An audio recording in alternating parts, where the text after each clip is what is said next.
Hello, இப்போ அடிக்கிற வெயிலுக்கு இதமான மேங்கோ சாகு எப்படி பண்ணலான்னு பார்க்கலாங்களா? இது மாதிரி வீடியோஸ் பார்க்கணுன்னா நம்ம சேனலை சப்ஸ்கிரைப் பண்ணிக்கோங்க.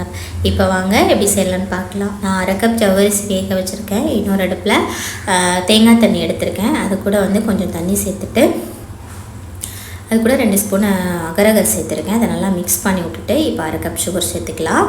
அதையும் மிக்ஸ் பண்ணிவிட்டு இப்போ ஒரு கொதி வந்ததுக்கப்புறம் ஒரு அகலமான பிளேட்டில் ஊற்றி ஒரு 10 நிமிஷம் விட்டோன்னா நமக்கு ஜெல்லி கிடச்சிரும். ஸோ இதுக்கு பதிலாக நீங்கள் நொங்கு கிடச்சிச்சின்னா நொங்கும் சேர்த்துக்கலாம். இப்போ சின்ன சின்ன க்யூப்பாக கட் பண்ணி எடுத்துக்கலாம்.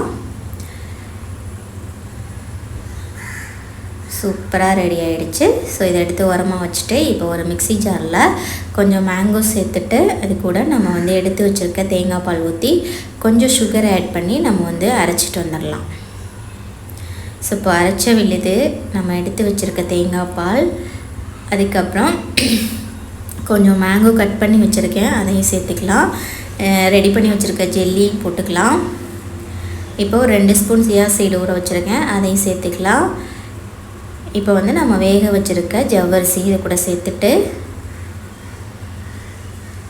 ஐஸ் க்யூப் சேர்த்துட்டு ஃபைனலாக கொஞ்சமாக மில்க் மெய்டை சேர்த்துட்டு சாப்பிட்டோன்னா செம்ம டேஸ்ட்டாக இருக்கும். ஸோ செஞ்சு கொடுத்து பாருங்கள், சூப்பராக இருக்கும். மஸ்ட்டு ட்ரை பண்ணுங்கள். இது மாதிரி வீடியோஸ் பார்க்கணுன்னா நம்ம சேனலில் மறக்காமல் சப்ஸ்கிரைப் பண்ணிக்கோங்க. Thank you, by.